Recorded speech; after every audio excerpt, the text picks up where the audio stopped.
good morning, namaste. This is me, Hemant Agrawal, Faculty of Mathematics, and you are very welcome in lecture number 7 of relation chapter on my YouTube channel Maths on Class.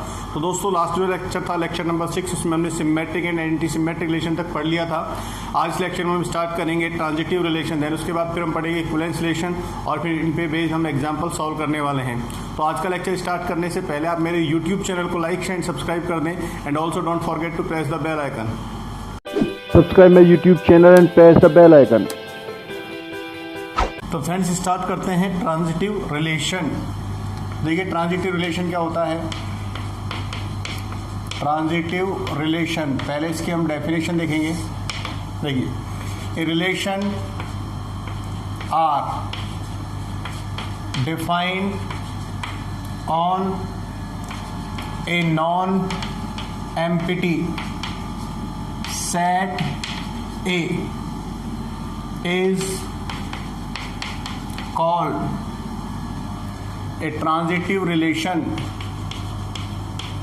A transitive relation if under this relation A related to B and B related to A, B related to C implies A related to C, right. अगर किसी relation are के अंदर ए का relation B से और B का relation सी से होने पर फिर ए का वही रिलेशन अगर सी से आता है तो उस केस में रिलेशन आर को ट्रांजिटिव कंसीडर किया जाता है, रिलेशन आर को ट्रांजिटिव माना जाता है। ये ट्रांजिटिव की डेफिनेशन है, राइट। अभी एग्जांपल से क्लियर हो जाएगा ये डेफिनेशन किस तरह से है।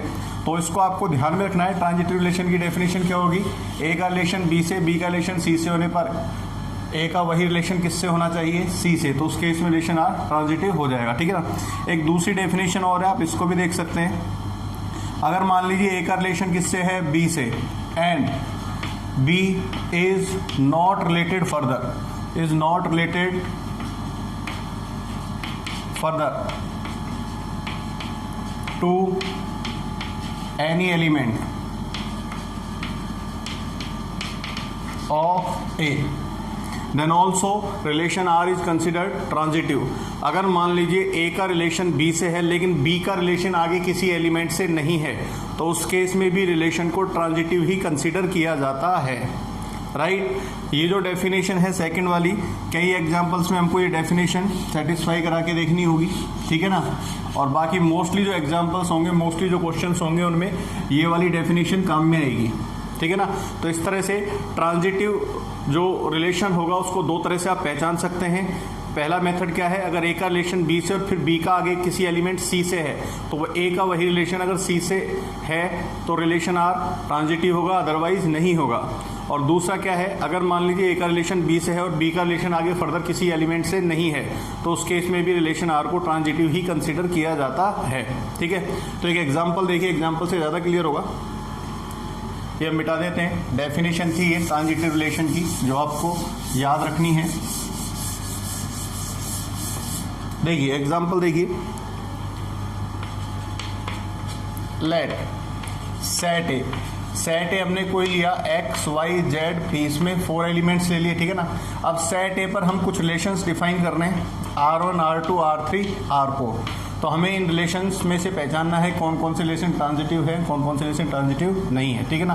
तो R1 के जो ऑर्डर्ड पेयर हैं वो कुछ इस तरह से हैं, x, x, y, y, y, z, z, p, y, p, right. R2 relation हमने कुछ इस तरह से कंसीडर किया, x, x, y, y, z, z, p, p। R3 relation हमने लिया x, y, y, z, z, p, x, z, y, p, x, p, right. R4 relation हमने consider किया x, y, y, x, y और फिर हम ले लेते हैं z, p, राइट। तो अब देखो इनमें से हमको पहचानना है कौन कौन से रिलेशन ट्रांजिटिव हैं, कौन कौन से रिलेशन ट्रांजिटिव नहीं है। तो देखिए R1 जो रिलेशन है इसमें फर्स्ट ऑर्डर पेयर है x, x। तो किसी ऑर्डर्ड पेयर के अगर दोनों एलिमेंट इक्वल हैं तो वो ऑर्डर्ड पेयर रिफ्लेक्सिबिलिटी को, सिमेट्रिसिटी को, एंटी सिमेट्रिसिटी को एंड ट्रांजिटिविटी को, इन चारों टाइप के रिलेशन को शो करता है। ठीक है ना। तो x, x जो है इसके लिए हम क्या मानेंगे कि ये ट्रांजिटिविटी को शो कर रहा है। ठीक है। और आप ऐसे भी समझ सकते हैं, देखो ये जो x, x है, अगर रिलेशन R के अंडर अगर बात करें तो इस x, x को आप ऐसे रिपीट करके लिख सकते हैं। ठीक है ना, समझने के लिए। अब देखो इस x का रिलेशन इस x से हो गया। ठीक है। फिर इस x का रिलेशन इस x से हो गया। जैसे मान लो इसको फर्स्ट x कहें, इसको सेकंड x कहें, इसको सेकंड x कहें, इसको फर्स्ट x कहें, तो फर्स्ट x का रिलेशन सेकंड x से, फिर सेकंड x का रिलेशन किससे, फर्स्ट x से, तो फिर फर्स्ट x का फर्स्ट x से रिलेशन हो गया। ठीक है ना। इस तरह से आप समझ सकते हैं। तो आप तो ऐसे ध्यान में रखें, अगर किसी ऑर्डर्ड पेयर के दोनों एलिमेंट्स इक्वल हैं तो वो ऑर्डर्ड पेयर ट्रांजिटिविटी को शो करेगा। राइट। वो सिमेट्रिसिटी को भी शो करेगा, वो रिफ्लेक्सिबिलिटी को भी शो करेगा और वो एंटी सिमेट्रिसिटी को भी शो करेगा। तो दोनों एलिमेंट्स इक्वल होने पर ऑर्डर्ड पेयर को आप उसको चेक करने की जरूरत नहीं है, आपको आगे बढ़ जाना है। राइट। तो यहाँ पे देखें, फर्स्ट ऑर्डर पेयर क्या था, x, x, ये ट्रांजिटिविटी को शो करेगा। y, y, इसमें भी दोनों एलिमेंट इक्वल है, ये भी ट्रांजिटिविटी को शो करेगा। फिर आता है y, z, तो y का रिलेशन किससे है, z से। फिर आगे देखें z का रिलेशन किससे हो गया, p से। y का रिलेशन z से, z का रिलेशन p से। तो ट्रांजिटिविटी के लिए y का रिलेशन किससे होना चाहिए, p से। तो देखिए नेक्स्ट जो ऑर्डर्ड पेयर है उसमें y का रिलेशन किससे है, p से है। ठीक है ना। तो यहाँ पे भी ट्रांजिटिविटी इसकी बन रही है। ठीक है। अच्छा, और कोई केस अगर हम देखें तो जैसे y का रिलेशन किससे है, p से, तो p का आगे किसी से रिलेशन है क्या, नहीं है। ठीक है। इधर z का रिलेशन p से, p का आगे किसी से रिलेशन है क्या, नहीं है। तो इसमें सेकंड वाली डेफिनेशन अगर हम देखें तो z का रिलेशन p से, p का आगे किसी से रिलेशन नहीं है, तो z, p जो डॉट पेयर है ये भी किसको शो करेगा, ट्रांजिटिविटी को। ऐसी y, p भी किसको शो करेगा, ट्रांजिटिविटी को शो करेगा। ठीक है ना। तो ये जो फर्स्ट वाला रिलेशन है R1, ये रिलेशन क्या हो जाएगा, ट्रांजिटिव। राइट। आई होप आपको समझ में आ गया होगा। सेकंड देखिए, इसमें x, x ट्रांजिटिविटी को शो करेगा, y, y ट्रांजिटिविटी को शो करेगा, z, z ट्रांजिटिविटी को शो करेगा, p, p ये भी ट्रांजिटिविटी को शो करेगा, क्योंकि चार ऑर्डर्ड पेयर है, चार ऑर्डर्ड पेयर में जो फर्स्ट और सेकंड एलिमेंट है वो इक्वल है, तो इसलिए ये रिलेशन भी क्या होगा, ट्रांजिटिव होगा। ठीक है। अच्छा, R3 की बात करें तो x का y से रिलेशन है, y का z से है, तो ट्रांजिटिविटी के लिए x का z से होना चाहिए, तो x का z से है क्या, ये रहा। ठीक है ना। तो ये तीनों ऑर्डर्ड पेयर ट्रांजिटिविटी को शो कर रहे हैं। फिर देखें, y का z से है, z का p से है, तो y का p से रिलेशन है क्या, ये रहा y का p से रिलेशन। तो ये तीनों ऑर्डर्ड पेयर भी किसको शो कर रहे हैं, ट्रांजिटिविटी को शो कर रहे हैं। ठीक है। फिर देखें आगे, x का z से, z का आगे किसी से रिलेशन है क्या, z का p से, x का z से और फिर z का p से, तो x का किससे होना चाहिए, p से। x का p से रिलेशन है क्या, ये रहा x का p से रिलेशन है साहब, तो ये भी किसको शो कर रहा है, ट्रांजिटिविटी को शो कर रहा है। ठीक है। अच्छा, उसके बाद y का p से, फिर p का किसी से है क्या, नहीं है, p का किसी से रिलेशन नहीं है, तो ट्रांजिटिविटी को शो कर रहा है। x का p से, p का किसी से है क्या, नहीं है, तो ये भी किसको शो कर रहा है, ट्रांजिटिविटी को शो कर रहा है। ठीक है। और आप चेक कर सकते हैं, देखिए y का z से, z का आगे किसी से है क्या रिलेशन, z का रिलेशन आगे किसी से नहीं है, तो ये भी किसको शो कर रहा है, ट्रांजिटिविटी को शो कर रहा है। ठीक है ना। तो इस तरह से ये रिलेशन भी क्या हो गया, ट्रांजिटिव हो गया। राइट। फिर आता है R4। R4 में देखो, x का y से, फिर y का आगे किसी से रिलेशन है क्या, नहीं है, z का p से, p का आगे किसी से रिलेशन है क्या, नहीं है, तो ये रिलेशन भी क्या होगा, ट्रांजिटिव होगा। तो ये चारों के चारों जो रिलेशन है ये सेट ए पर ट्रांजिटिव होंगे। राइट। आई होप आपको समझ में आया होगा। अब देखिए कुछ और हम एग्जाम्पल लेते हैं। चलो इसी के नीचे लिख देता हूं मैं। ठीक है। एक हमने सेट x लिया, मान लीजिए इसमें एलिमेंट है 1, 2, 3। ठीक है। और इस पर हम रिलेशन डिफाइन कर रहे हैं R1, R2, R3। तो इन रिलेशंस में हमको चेक करना है कि कौन से ट्रांजिटिव हैं, कौन से नहीं है। तो रिलेशन R के ऑर्डर्ड पेयर है 1, 1, 1, 2, 1, 3। ठीक है। 3, 2, 2, 1। राइट। R2 के जो ऑर्डर्ड पेयर हैं ये मान लिए 2, 3, 3, 1, 2, 1, फिर 1, 2। ठीक है।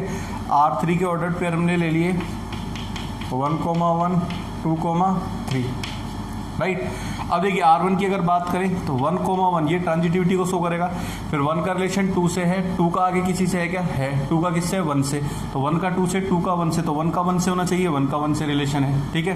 तो ये तीनों किसको शो कर रहे हैं, ट्रांजिटिविटी को। फिर आगे आ जाते हैं, 1 का किससे है रिलेशन, 3 से, ठीक है, 3 का आगे किससे है, 2 से, तो 1 का किससे होना चाहिए, 2 से, 1 का रिलेशन 2 से है इसमें, ठीक है, तो ये भी ट्रांजिटिविटी को शो कर रहा है। फिर 3 का 2 से है, आगे 2 का 1 से है, तो 3 का किससे होना चाहिए, 1 से, तो 3 का 1 से रिलेशन है क्या, 3 का 1 से रिलेशन नहीं है। तो देखो ये वाले जो ऑर्डर्ड पेयर हैं इनके अकॉर्डिंग अगर हम बात करें तो 3 का रिलेशन 2 से, 2 का रिलेशन 1 से, तो ट्रांजिटिविटी के लिए 3 का रिलेशन किससे होना चाहिए था, 1 से होना चाहिए था, लेकिन आप देख सकते हैं 3,1 ऑर्डर्ड पेयर इसमें है ही नहीं, इसलिए ये रिलेशन ट्रांजिटिव नहीं होगा, राइट। अगर मान लो एक भी एग्जाम्पल ऐसा बन जाता है रिलेशन के अंदर ऑर्डर्ड पेयर्स का जिनमें ए का रिलेशन बी से हो, बी का किससे हो, सी से, लेकिन ए का रिलेशन सी से ना हो, तो फिर वो रिलेशन ट्रांजिटिव कंसीडर नहीं होगा, ठीक है। अच्छा अभी इधर आ जाते हैं, 2 का 3 से, आगे 3 का 1 से, तो 2 का रिलेशन 1 से होना चाहिए, 2 का रिलेशन 1 से है, ठीक है। फिर 3 का 1 से, 1 का 2 से, तो 3 का रिलेशन 2 से होना चाहिए, 3 का रिलेशन 2 से है क्या इसमें, नहीं है, तो ये रिलेशन भी ट्रांजिटिव नहीं होगा। देखिए 3 का 1 से है, 1 का 2 से है, तो 3 का किससे होना चाहिए था, 2 से, तभी तो ये ट्रांजिटिव कंसीडर होता, लेकिन ऐसा नहीं है इसमें, तो ये ट्रांजिटिव रिलेशन नहीं है। इधर देखते हैं 1 का 1 से ट्रांजिटिविटी को शो करेगा, 2 का 3 से, फिर 3 का आगे किसी से नहीं है, इसलिए ये रिलेशन ट्रांजिटिव कंसीडर होगा, राइट। आई होप आपको डेफिनेशन समझ में आई होगी। तो ट्रांजिटिविटी को हम 2 तरह से चेक करेंगे। पहला मेथड क्या है, ए का रिलेशन बी से, बी का सी से होने पर फिर देखेंगे ए का रिलेशन सी से है या नहीं। अगर ए का रिलेशन सी से है तो ट्रांजिटिव कह देंगे और नहीं है तो ट्रांजिटिव नहीं होगा। और फिर दूसरा क्या है मेथड, ए का रिलेशन बी से और अगर आगे बी का रिलेशन किसी भी एलिमेंट से नहीं है तो भी उस केस में रिलेशन को ट्रांजिटिव ही कंसिडर किया जाता है, राइट। अच्छा अब कुछ और एग्जाम्पल लेते हैं ट्रांजिटिविटी के ही। देखिए let a relation R defined on set of रियल्स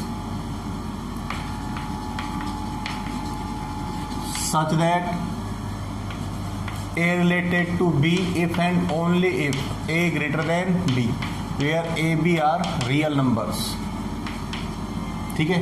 तो हमें इस रिलेशन को चेक करना है कि ट्रांजिटिव है या नहीं। क्या डेफिनेशन है इसमें कि A का रिलेशन B से तभी होगा जब A ग्रेटर देन क्या हो, B। तो देखिए अब इस रिलेशन की ट्रांजिटिविटी के लिए हमने मान लिया कि A का रिलेशन किससे है, B से, और B का रिलेशन किससे मान लिया हमने, C से। तो अब ए का रिलेशन बी से और बी का रिलेशन सी से मानने पर अगर ए का यही रिलेशन सी से आ जाता है तो ट्रांजिटिव हो जाएगा, अदरवाइज ट्रांजिटिव नहीं होगा। और यहाँ पे ए बी सी जो है ये रैंडमली सेलेक्टेड रियल नंबर्स हैं, ठीक है ना। तो जो कहानी ए बी सी के लिए होगी वो सारे रियल नंबर्स के लिए होगी, ठीक है। तो देखिए अब डेफिनेशन अगर देखें रिलेशन की तो ए रिलेटेड बी का मतलब क्या हो जाएगा, ए ग्रेटर देन बी, ठीक है। और बी रिलेटेड सी का मतलब क्या हो जाएगा, बी ग्रेटर देन सी, ठीक है। अब देखिए ए ग्रेटर देन बी है और बी ग्रेटर देन सी है, तो निश्चित रूप से ए ग्रेटर देन क्या होगा, सी होगा, ठीक है ना। बहुत ही सिंपल सी चीज है। ए का मान बी से बड़ा है, ए की वैल्यू बी से बड़ी है और बी की वैल्यू किससे बड़ी है, सी से, तो निश्चित बात है कि ए की वैल्यू किससे बड़ी होगी, सी से। और जब ए की वैल्यू सी से बड़ी होगी तो we can write A related to C, then A related to C it means the relation R will be transitive, ठीक है ना। ए का रिलेशन सी से आ गया, इसका मतलब रिलेशन आर जो है वो क्या है, ट्रांजिटिव है, राइट, ठीक है। अब दूसरा एग्जांपल पकड़ते हैं। अगर मान लो देखो यहाँ पे लेस देन साइन होता तो भी ये रिलेशन क्या होता, ट्रांजिटिव होता, लेस देन इक्वल टू होता तो भी ट्रांजिटिव होता, ठीक है ना। और अगर मान लीजिए ग्रेटर देन के साथ इक्वल साइन होता तो उस केस में भी रिलेशन क्या होता, ट्रांजिटिव होता। इस बात का आप ध्यान रखेंगे। इक्वल साइन होता तब भी रिलेशन क्या होता, ट्रांजिटिव। तो एक ही टाइप के एग्जाम्पल हैं, इनमें बस ए और बी के बीच में साइन चेंज करके अलग अलग टाइप के एग्जाम्पल आप बना सकते हैं। बाकी इनका जो बेसिक है, जो मेथड है सॉल्व करने का, वो यही है, ठीक है ना। ये सारे के सारे रिलेशन क्या होंगे, ट्रांजिटिव होंगे, ठीक।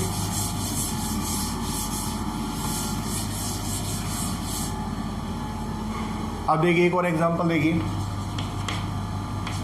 Late L be a set of all lines line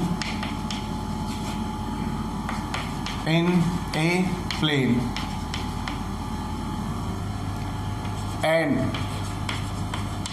A relation R is defined on the set L such that line L1 is related to line L2 if and only if L1 is perpendicular to L2 where L1 L2 are the lines of set L। ठीक है, देखिए क्या example है, इसमें L कोई set है जो कि किसी प्लेन में जितनी भी लाइंस हैं सबको कंटेन करता है ना, किसी प्लेन में जितनी भी लाइन हो सकती हैं सबका एक सेट बना दिया गया है। उस सेट को किससे लिखा जा रहा है? L से। अब इस सेट L पे एक रिलेशन इस तरह से डिफाइन किया गया है कि सेट L की कोई दो लाइन L1 और L2 का रिलेशन होगा आपस में अगर L1 किसके परपेंडिकुलर हो? L2 के। तो अब हमें चेक करना है कि ये रिलेशन ये रिलेशन ट्रांजिटिव है या नहीं। ठीक है ना, तो देखिए इसकी ट्रांजिटिविटी के लिए मान लिया हमने कि L1 का रिलेशन किससे है? L2 से, और L2 का रिलेशन किससे है? L3 से। ठीक है, तो रिलेशन की डेफिनेशन के अकॉर्डिंग जब L1 का रिलेशन L2 से हुआ तो इसका मतलब L1 line will be perpendicular to L2 and L2 line will be perpendicular to L3। ठीक है, अब हमें देखना है कि L1 का रिलेशन L3 से होता है या नहीं होता। तो L1 का रिलेशन L3 से तभी होगा जब L1 और L3 क्या हो? परपेंडिकुलर हो। अगर L1 L3 परपेंडिकुलर नहीं होंगे तो L1 का L3 से रिलेशन नहीं होगा। ठीक है, तो आप देखें चूंकि L1 L2 L3 एक ही प्लेन में है, तीनों लाइन है, तो देखिए जैसे मान लो ये कोई L1 लाइन है। ठीक है, अब L1 लाइन किसके परपेंडिकुलर थी?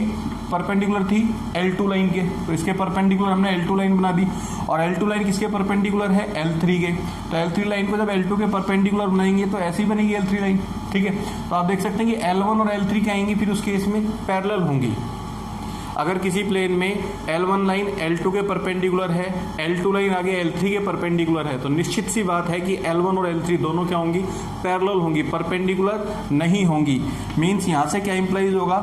L1 is parallel to L3, that is L1 is not perpendicular to L3। तो जब L1 L3 के परपेंडिकुलर नहीं होगी इसका मतलब L1 will not be related to L3, तो L1 का रिलेशन L3 से नहीं होगा। तो जब L1 का रिलेशन L3 से नहीं होगा तो हम क्या लिखेंगे? Relation R is not transitive.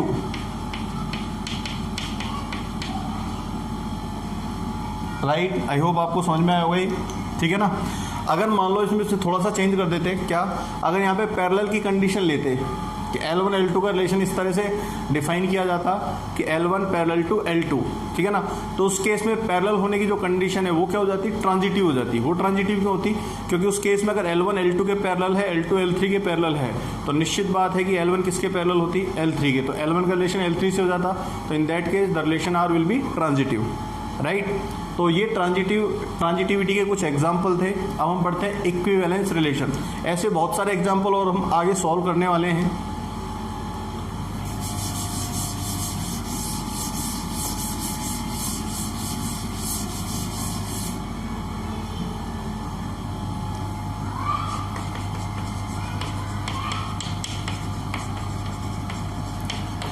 Equivalence relation, ठीक है ना। इक्विवेलेंस रिलेशन क्या होगा? देखो, a relation R defined on a set A, या on a non empty set लिख सकते हैं, on a non empty set A is called equivalence relation. किसी सेट ए पर डिफाइन कोई रिलेशन आर इक्विवेलेंस रिलेशन होगा अगर नंबर 1 आर इज रिफ्लेक्सिव, ठीक है, number 2 R is symmetric, number 3 R is transitive. ठीक है, ये 3 कंडीशंस हैं। तो कोई relation R equivalence relation consider होगा या उसको इक्विवेलेंस रिलेशन कह देंगे अगर वो रिलेशन रिफ्लेक्सिव हो, सिमेट्रिक हो, ट्रांजिटिव हो। ठीक है ना, तो किसी रिलेशन के इक्विवेलेंसी चेक करने के लिए आपको चेक करना होगा कि रिलेशन रिफ्लेक्सिव है या नहीं, सिमेट्रिक है नहीं, या ट्रांजिटिव है या नहीं। ठीक है ना, अगर कोई रिलेशन इन तीनों टाइप का पाया जाता है तो फिर उस रिलेशन को एक नया नाम मिल जाता है। वो नया नाम क्या होगा रिलेशन का? Equivalence relation. राइट, और अगर मान लो कोई रिलेशन इन तीनों में से किसी एक टाइप का है, दो टाइप का है, तीनों टाइप का ना हो, तो उस केस में फिर रिलेशन इक्विवेलेंस रिलेशन कंसीडर नहीं होता है, ठीक है ना। तो इक्विवेलेंस रिलेशन में कुछ भी नहीं है। अगर आपको reflexive relation, symmetric relation, transitive relation समझ में आया है, या अगर आपको किसी रिलेशन की reflexibility, symmetricity and transitivity check करना आता है, तो आप आसानी से बता पाएंगे कि वो रिलेशन इक्विवेलेंस रिलेशन है या नहीं। तो इस इक्विवेलेंस रिलेशन के लिए आपको कोई बहुत ज़्यादा इसमें आपको अलग से मेथड नहीं लगाना है, अलग से कोई फॉर्मूला नहीं है, आपको कोई दिमाग नहीं लगाना है अलग से। आपको केवल रिफ्लेक्सिबिलिटी, सिमेट्रिसिटी और ट्रांजिटिविटी ही चेक करनी है, जो कि हम पहले से पढ़ चुके हैं, राइट। तो अभी हमने बहुत सारे एग्जाम्पल ऐसे सॉल्व किए हैं जिनमें हमने रिफ्लेक्सिबिलिटी, ट्रांजिटिविटी, सिमेट्रिसिटी चेक की थी। उन्हीं एग्जाम्पल्स में अगर आप इक्विवेलेंसी चेक करें तो आपको बारी बारी से इन तीनों टाइप के रिलेशंस को चेक करना होगा, ठीक है। तो अब हम एक एग्जाम्पल ले रहे हैं इक्विवेलेंस रिलेशन का।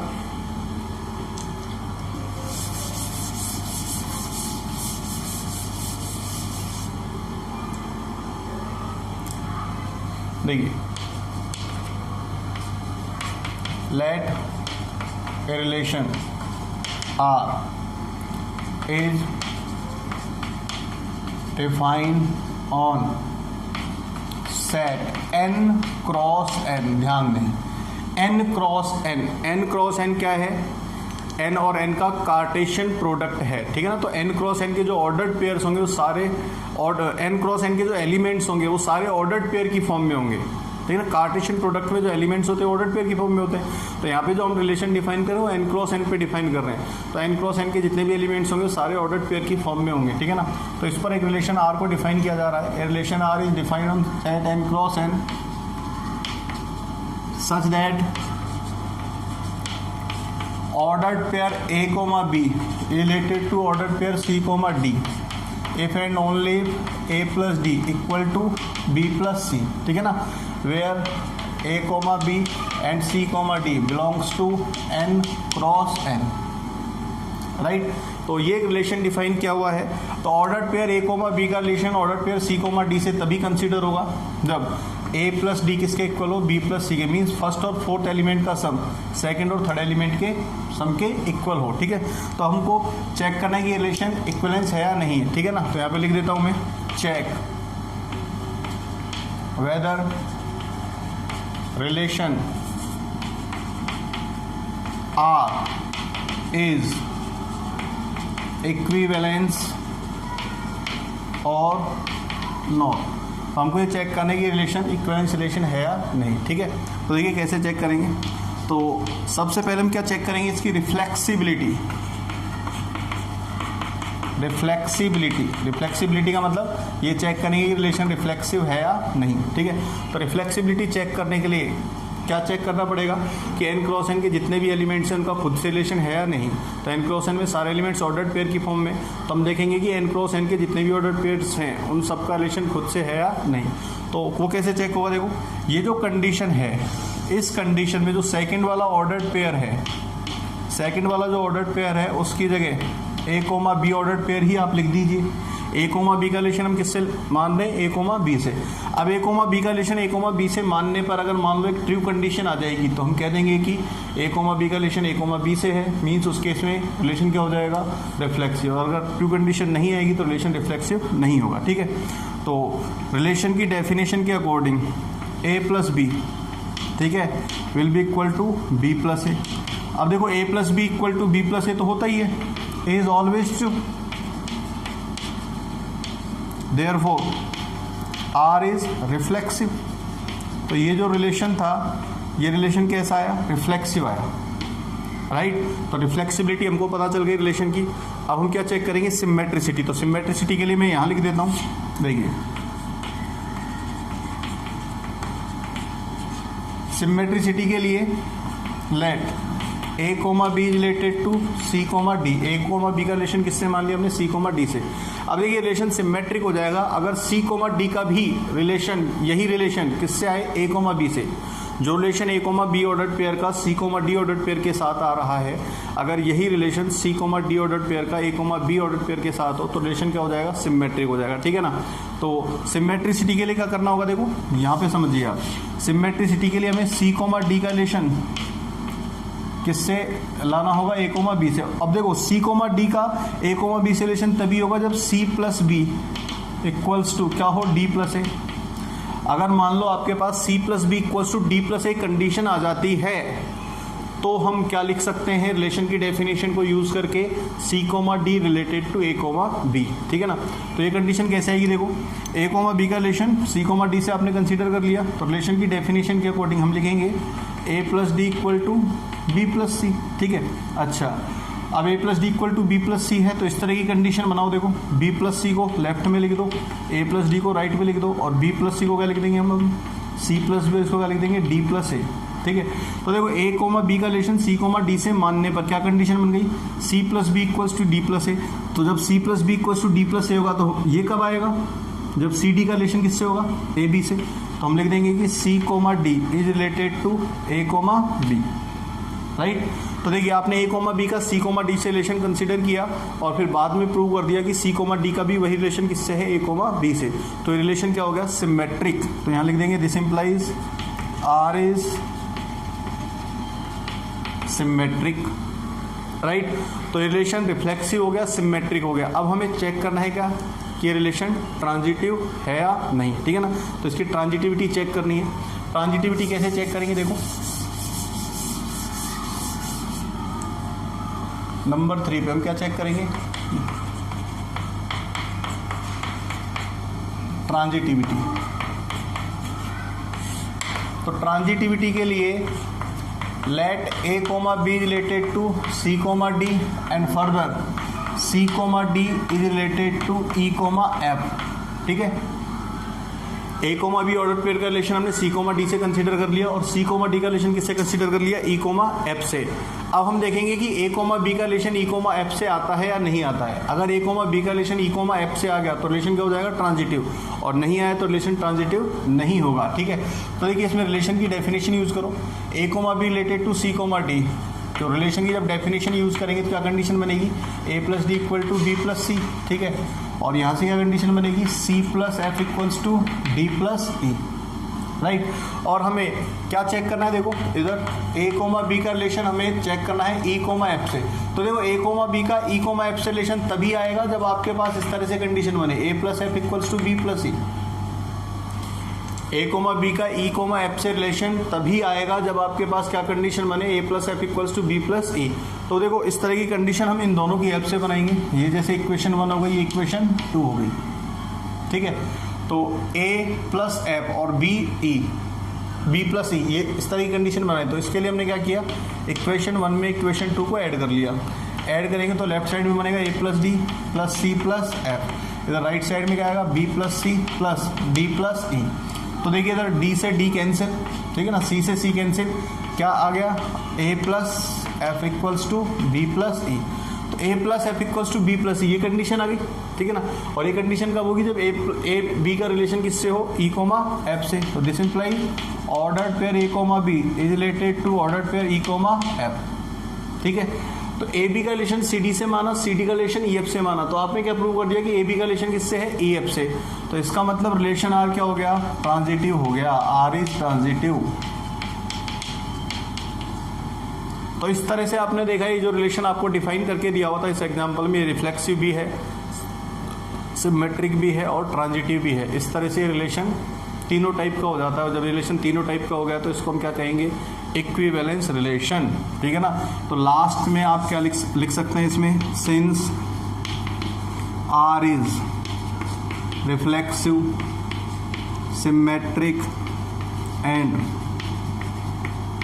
Transitive, therefore R is equivalence relation, राइट। तो इस तरह से आपको रिलेशन की इक्विवेलेंसी चेक करनी है, पहले रिफ्लेक्सिबिलिटी, फिर सिमेट्रिसिटी, फिर ट्रांजिटिविटी। तो बहुत सारे एग्जांपल हम सॉल्व कर चुके हैं, तो आपको समझ में आ गया होगा कि रिफ्लेक्सिबिलिटी, ट्रांजिटिविटी और सिमेट्रिसिटी कैसे चेक करनी है आपको, राइट। तो दोस्तों आज की क्लास में इतना ही। अब जो नेक्स्ट क्लास होगी उसमें हम बहुत सारे एग्जाम्पल क्वेश्चन सॉल्व करेंगे। जो जेई मेंस के लास्ट ईयर्स के पेपर्स में आए हुए हैं, और कुछ क्वेश्चन हम एनसीईआरटी के भी सॉल्व करेंगे, राइट। तो बहुत जल्द मिलते हैं नेक्स्ट क्लास में, तब तक के लिए थैंक यू, गुड बाय। देखते रहिए, सीखते रहिए, और मेरे यूट्यूब चैनल को लाइक शेयर सब्सक्राइब करना न भूलें। Thank you.